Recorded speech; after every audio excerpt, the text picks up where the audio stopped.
കാത്തുവിന്റെ അടുത്ത് ഞാൻ എന്തിനാ പറഞ്ഞത് എന്ന് വെച്ചാ കുറച്ച് ടൈം വേണം. എനിക്ക് ഓർമ്മയുണ്ട്. ഞാൻ സിറ്റിയില് ബാക്കി കുറെ ഗേൾസിനെയൊക്കെ കണ്ടിരുന്നു. പക്ഷെ എന്താ പറയാ, എനിക്ക് അങ്ങനെ കാത്തുവിനെ അങ്ങനെ എന്ന് വെച്ചാൽ കാത്തു ഇപ്പോഴും എനിക്ക് വേണ്ടി വെയിറ്റ് ചെയ്യൂലേ.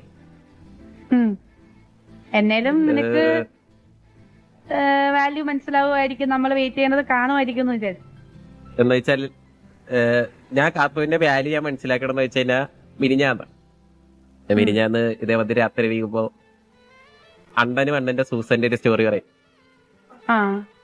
എന്ന് വെച്ചാ സൂസൻ അണ്ണന് അത്ര വാല്യൂ കൊടുത്ത ഒരു പേഴ്സൺ ആണ് മനസ്സിലായില്ലേ. എന്ന് വെച്ചാ എന്ത് കാര്യത്തിനും അണ്ണന്റെ കൂടെ നിന്നിട്ടുണ്ട്. എന്ന് വെച്ചാൽ എന്ത് ഗ്യാങ് സിറ്റുവേഷൻ ആയാലും ഇപ്പൊ അണ്ണൻ എന്തെങ്കിലും തിരക്കിലാണെങ്കിൽ അണ്ണന്റെ കൂടെ പരത്തു പോലുമില്ല.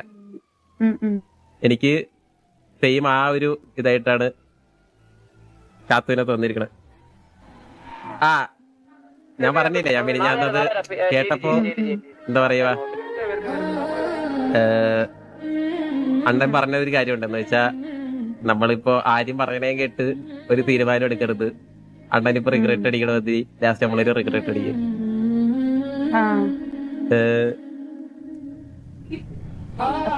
എനിക്ക് കാത്തുവിനെ ഇഷ്ടമാണ്.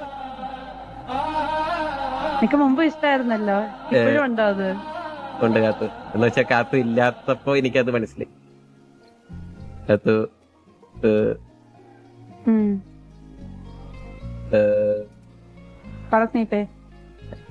I love you. I love you. കാത്തുവിനെ കുറെ വിഷമിപ്പിച്ചതിന് സോറി. ഇനി അത് ഉണ്ടാവില്ല. അല്ല, അതൊന്നും കുഴപ്പമില്ല. റിലേഷൻ ആവുമ്പോഴത്തേക്ക് എപ്പോഴും ഒരേപോലെ പോകത്തില്ലല്ലോ. മറ്റേ മാറിയും തിരിഞ്ഞ് വരുമ്പോഴേ നമുക്ക് അങ്ങോട്ടും ഇങ്ങോട്ടുള്ള വാല്യൂ മനസ്സിലാവത്തുള്ളൂ. എന്തായാലും തിരിച്ചു വന്നു. അത് മനസ്സിലായി.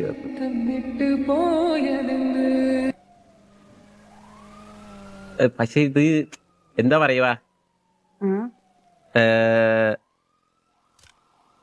കാത്തുവിന് പഴയ പോലെ ഒന്നല്ല. കാത്തുവിന്റെ എന്റെ അടുത്ത് ആര് ചോദിച്ചാലും എന്റെ പേര് പറഞ്ഞാൽ മതി.